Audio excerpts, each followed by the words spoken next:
Eh bien, bonjour Thomas Lebrise, merci d'être ici avec nous dans Game Changer. Dans un premier temps, on va aborder votre parcours, ce qui vous a mené à être le cofondateur de Copawatt, qui œuvre de façon générale dans le secteur des énergies renouvelables.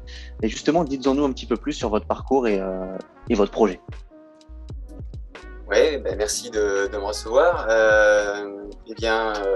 Mon parcours a commencé, je vais peut-être repartir du début, donc par des études d'ingénieur orientées environnement. Donc d'abord, je me suis intéressé au secteur de l'eau et c'est ce que j'ai abordé pendant mes études. Puis ensuite, secteur de l'énergie, donc les politiques énergétiques. J'ai fait un master sur le sujet en Nouvelle-Zélande. Et donc après ces deux parcours d'études sur l'eau et sur l'énergie, j'ai commencé par une première expérience professionnelle en Afrique de l'Ouest sur ces deux thématiques, donc le financement de projets d'eau et d'énergie. Et puis c'était vraiment l'environnement était vraiment mon domaine de prédilection et c'était aussi mon centre d'intérêt personnel. Déjà enfant, je m'intéressais beaucoup à l'environnement. Et puis donc après cette expérience en Afrique de l'Ouest, j'ai poursuivi cette fois plutôt en maîtrise d'ouvrage de projets d'énergie renouvelable, projets éoliens, solaires au sol, avec entre les deux une petite expérience plutôt d'assistance à maîtrise d'ouvrage et de maîtrise d'ouvrage déléguée sur des projets de transport ferroviaire et fluvial. Donc voilà, ça a toujours été du coup un domaine d'intervention lié à l'environnement. Et donc cette dernière expérience que j'ai eue avant de fonder Copawatt sur la maîtrise d'ouvrage de projets d'énergie renouvelable, c'est un peu ce qui m'a décidé à lancer Copawatt. En fait, c'est le croisement de cette expérience-là avec une autre expérience qui était plutôt personnelle. En parallèle de mon métier de chef de projet développement éolien et solaire, j'ai monté avec d'autres un projet d'habitat participatif dans l'ouest lyonnais. Donc avec d'autres citoyens, on a monté ce projet d'habitat partagé. Et c'est un petit peu, cette expérience personnelle m'a montré que les initiatives citoyennes elles étaient capables de faire beaucoup de choses, même quand les citoyens ne connaissaient rien au sujet au début, qu'elles étaient capables d'inventer de nouveaux modèles. Et puis en parallèle, mon expérience de chef de projet dans les énergies renouvelables m'a montré qu'il y avait un gros besoin de monter les projets de manière différente, puisque aujourd'hui, c'était des projets qui, quelque part, qui étaient un peu imposés au territoire et qui venaient donc semer la zizanie sur les territoires au niveau social, qui avait en plus pas trop de valeur ajoutée économique, puisque c'était simplement une petite partie de la valeur créée par le projet qui revient au territoire.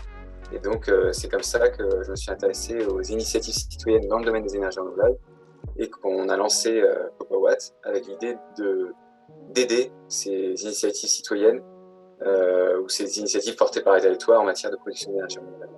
Et donc, c'est ce que fait Copawatt aujourd'hui, donc à la fois un rôle d'impulsion de ces initiatives et d'accompagnement pour qu'elles aillent plus vite.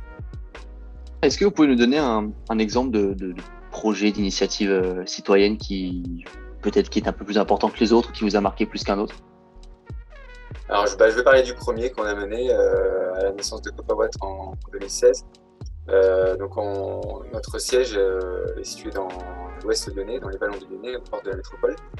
Et donc la première chose qu'on a été faire quand on a créé Copawatt, c'était d'aller voir les élus et services techniques de la collectivité du coin. Et donc là, on leur a proposé de pousser une initiative citoyenne de production d'énergie renouvelable. Ils étaient assez ouverts, ils avaient entendu déjà parler de ce type d'initiative dans d'autres territoires. Et donc, ils nous ont confié quelque part la mission de faire émerger une initiative de ce type sur le territoire. Donc, on a commencé par une première phase qui était plutôt de l'animation, de la mobilisation territoriale. Donc, parler de ce type d'initiative donc via des réunions publiques ou des rencontres avec des associations implantées sur le territoire. Montrer que ça avait marché ailleurs, qu'il y avait des initiatives comme ça qui fonctionnaient, sachant qu'il y en a beaucoup plus à l'étranger qu'en France.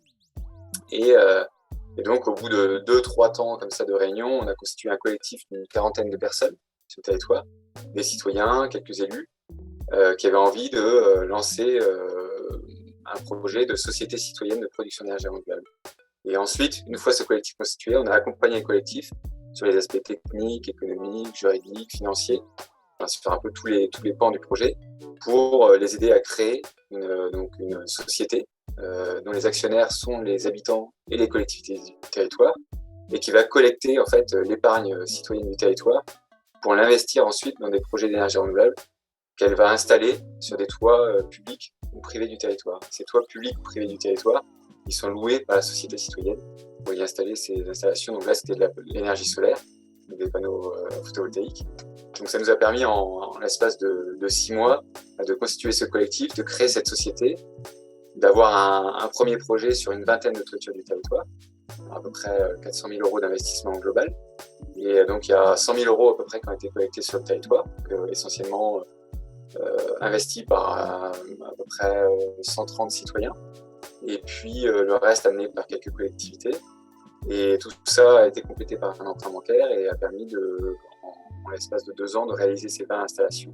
Donc ça, c'était la première phase du projet. Et aujourd'hui, Copawatt, on les accompagne dans une deuxième phase, donc on appelle accélération. C'est un programme qu'on a mis au point sur la région Auvergne-Rhône-Alpes et qui permet là de voir plus grand et d'aller sur des plus grands projets.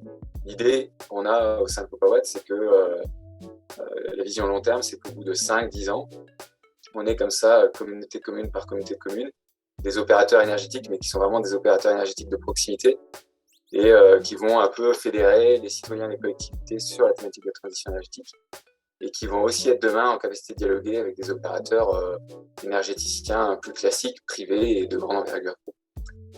Et donc là, sur cette deuxième phase, on est en train ils viennent tout juste là, de mettre en service des projets qui sont à peu près 10 fois plus grands que les premiers. Donc on a vraiment un changement d'échelle dans la taille des projets menés. Et puis il y a l'idée de peut-être demain se professionnaliser, créer des emplois dans la société, d'aller sur la maîtrise de l'énergie, d'autres champs de la transition énergétique. Donc voilà, c'est ce qu'on accompagne. Donc ça, c'est la première initiative qu'on a accompagnée. On a accompagné une vingtaine comme ça en Auvergne-Rhône-Alpes et Bourgogne.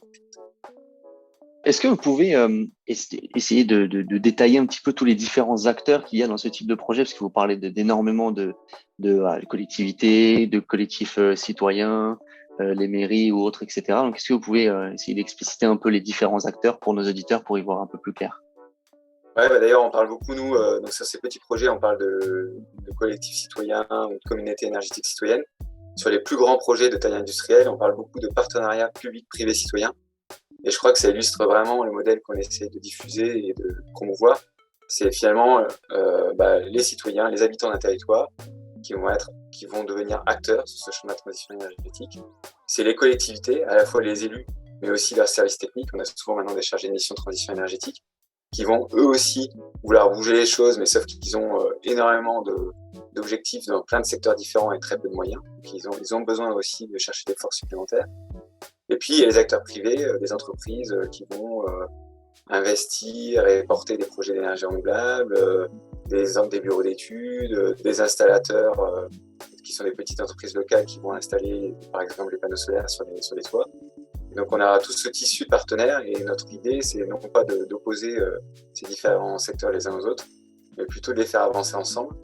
Et ça marche bien, c'est-à-dire qu'on voit que sur les communautés énergétiques citoyennes qu'on accompagne ou qu'on impulse, il y a vraiment une sorte de mayonnaise qui prend entre d'une part les habitants du territoire, qui sont parfois des militants, donc parfois aussi en opposition politique aux élus.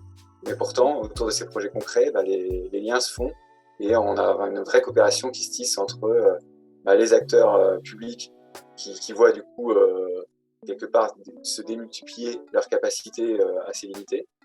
Les habitants qui se disent finalement la collectivité me soutient pour un projet assez chouette que j'ai sur mon territoire, c'est agréable. Et puis les acteurs privés qui s'ouvrent petit à petit en se rendant compte qu'il y a vraiment une demande, en tout cas dans le secteur de la transition énergétique, pour que les territoires soient plus impliqués. Et puis qui fait sens aussi pour les salariés, parce que dans ces entreprises-là, il y a des salariés. Et ces salariés, ça fait aussi pour eux beaucoup plus sens de travailler dans cette logique partenariale et coopérative. Vous avez parlé des opposants politiques, mais est-ce que parfois vous rencontrez des opposants à ce type d'initiative, puisque les énergies renouvelables parfois sont mal connotées, je pense spécifiquement à l'éolien qui pour certains dénature les paysages. Et comment faites-vous dans ce cadre pour tout de même faire advenir les projets et puis pour négocier avec les opposants? Donc oui, on a des oppositions sur les projets qu'on accompagne ou qu'on impulse.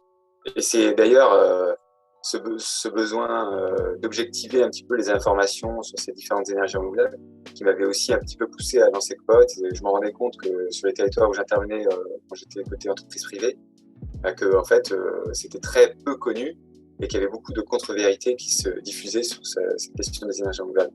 Donc ça fait partie des choses qu'on apporte. Donc on n'a pas la recette miracle et c'est loin d'être une chose facile. Par exemple, si on prend l'exemple de l'éolien terrestre en France, on est dans une période un petit peu compliquée puisqu'il y a très peu de soutien politique, que ce soit au niveau national ou régional. Donc il n'y a pas de portage de cette énergie renouvelable. Et par contre, il y a un travail de SAP et d'opposition qui est très important. Donc pour une partie qui s'appuie sur vraiment des mensonges, des contre-vérités, des arguments qui sont complètement à côté de la plaque ou réfutables, et pour une partie qui sont des vraies préoccupations des territoires où les gens ne comprennent pas pourquoi on vient leur mettre une éolienne de 150 mètres ou de 200 mètres à côté de chez eux, sans qu'il y ait de vraie plus-value économique locale, sans qu'on leur ait demandé leur avis ou on leur ait demandé où ils préféraient l'implantation des éoliennes. Donc voilà, il y a une partie qui s'explique pas trop, et une partie qu'on comprend tout à fait dans Copawat. Et donc la manière d'amener ça, pour nous, c'est déjà de travailler avec les élus sur les sensibiliser au fait qu'il y a plein de manières différentes de monter des projets, et qu'il y a la manière qui est la manière dominante en France, c'est un projet 100% privé qui est mené par un investisseur privé qui va ensuite apporter à la fois les capacités d'investissement et les compétences. Mais il y a aussi du portage tout public, même si c'est très très très minoritaire en France. Il y a des collectivités qui parfois portent elles-mêmes le projet de production d'énergie renouvelable. Et c'est des modèles qui existent, qui sont plus répandus dans d'autres pays. Et puis il y a ce modèle partenarial qu'on défend, où là on va d'abord choisir les bons partenaires qui partagent les mêmes valeurs que le territoire, et puis ensuite créer des sociétés avec ces partenaires, donc par exemple un opérateur privé, la collectivité, la communauté de communes, et puis pourquoi pas un collectif citoyen, soit en création, soit une communauté énergétique citoyenne qui est déjà créée. Et le fait d'avoir ces différentes parties prenantes, ça va faire qu'on va pouvoir intégrer beaucoup plus les préoccupations du territoire.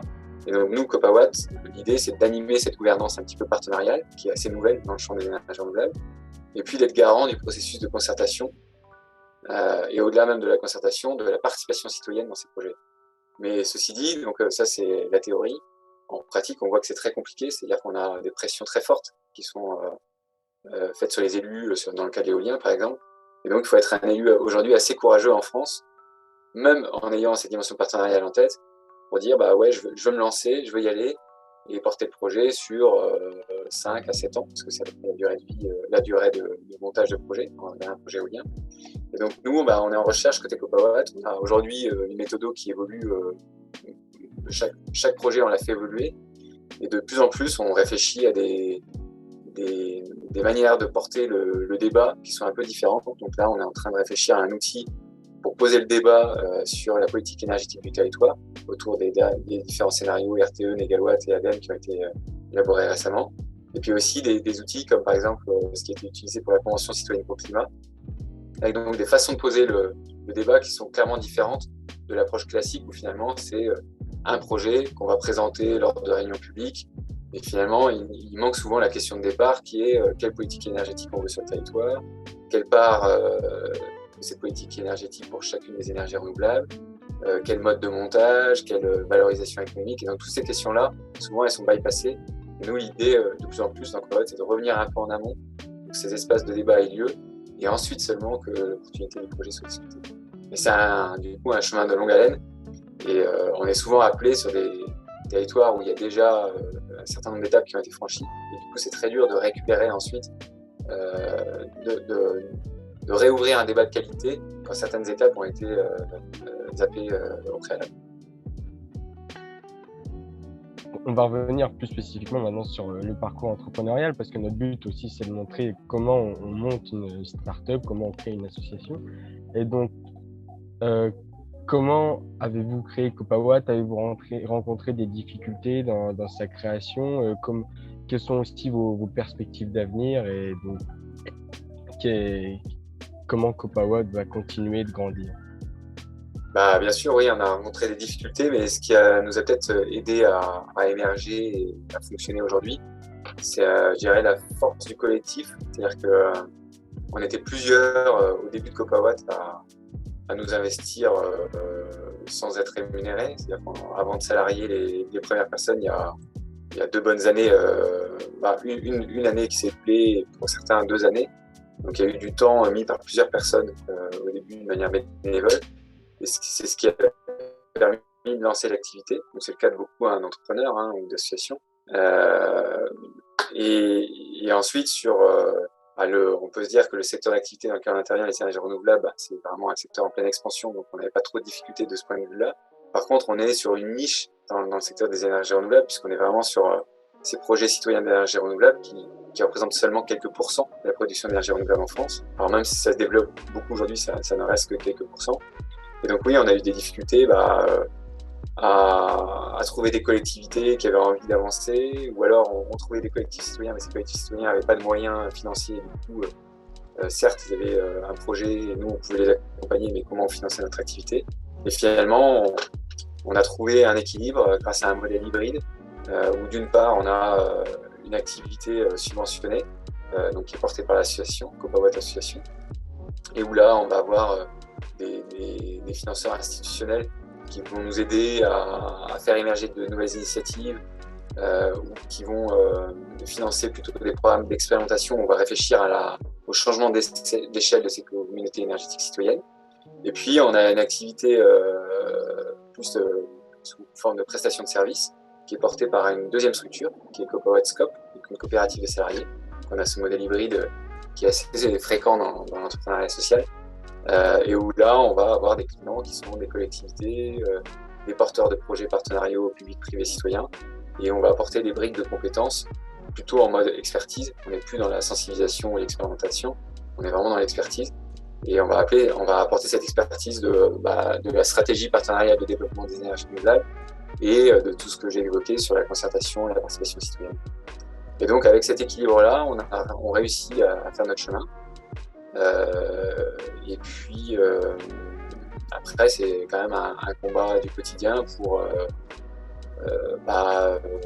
des projets qui s'arrêtent parce qu'il y a des oppositions locales, des élus, des changements de bord politique qui font que finalement un partenaire qui poussait ce type d'initiative ne les pousse plus aujourd'hui. Et puis il y a aussi des facteurs externes du type le Covid qui a donné qui a mis un peu qui a réduit un petit peu l'envergure et le dynamisme des initiatives citoyennes. Alors pas tout de suite pendant le Covid, mais depuis le Covid, on sent qu'on a beaucoup plus de mal quand même à mobiliser en présentiel, à rassembler les gens. Et donc il y a quand même une sorte un peu d'essoufflement parfois des dynamiques citoyennes et de ces dynamiques bénévoles qu'on active sur les territoires. Et voilà, on espère que c'est passager et que ça va se relancer. Donc des difficultés, puis des difficultés internes aussi. On est dans une organisation qui est gérée plutôt de manière horizontale. Donc ça apporte plein de choses sur l'appropriation du sujet, la capacité d'initiative, la souplesse dans le fonctionnement. Et puis c'est aussi beaucoup de questionnements sur la manière de s'organiser quand même pour rester efficace. Donc c'est des choses qu'on régulièrement aborde, et on vient là notamment d'aborder. C'est comment rester efficace avec cette organisation. Et on arrive quand même à rester efficace avec cette organisation qu'on pourrait qualifier de démocratique, puisque c'est assez horizontal, que tous les membres de votre entreprise ont accès aux décisions stratégiques. Est-ce que c'est faisable à votre échelle, et est-ce qu'à l'avenir, si vous grandissez, ce sera toujours faisable de le faire? C'était la vraie question justement, c'est-à-dire que c'est faisable. Je pense que c'est faisable à tout niveau, mais que ça demande une organisation de plus en plus fine et de plus en plus réfléchie au fur et à mesure qu'on grandit. Donc quand on est comme nous au départ, 4, 5, 6, ça se fait assez facilement, à condition de partager une certaine culture et aussi des outils entre les différents membres du collectif. Là, on est plutôt en train d'évoluer. Aujourd'hui, on est une dizaine, 10 salariés et 2 stagiaires. On voit que ça devient déjà qu'il y a besoin de structurer un peu plus ce fonctionnement. Et puis, quand on grandit, comme par exemple, il y a une organisation dans notre secteur qui s'appelle Enercop, où c'est aussi une coopérative avec une gouvernance partagée. Ils sont plus d'une centaine de salariés. On voit là qu'il y a des défis importants après, qu'il faut réfléchir à différents cercles, différents niveaux de décision, bien clarifier où se prennent les décisions, à quel niveau et comment on fait en sorte que ces différents niveaux de cercle puissent partager les informations. Donc là, quelque part, il y a une architecture, mais qui est complètement différente de l'architecture qu'on met en place dans les entreprises classiques, qui est à réfléchir, à tester, à expérimenter. Donc c'est ce qu'on commence à faire dans CopaWatt, on a grandi depuis le début. Mais en tout cas, par rapport à des fonctionnements classiques que j'avais pu avoir dans les entreprises précédentes, pour moi-même, avec ce fonctionnement horizontal aujourd'hui, on arrive à être plus efficace que ce que j'avais pu expérimenter dans les organisations précédentes. Est-ce que vous imaginez que juste avec les énergies renouvelables, on va arriver à faire la transition énergétique et à subvenir à nos besoins actuels de production et de consommation? Ou quelle est votre vision du monde en fait concernant la transition énergétique, puisque vous êtes au cœur de cette transition? La vision technique, c'est déjà que non, les énergies renouvelables ne vont pas suffire, mais qu'il y a un autre point important, c'est la réduction des consommations.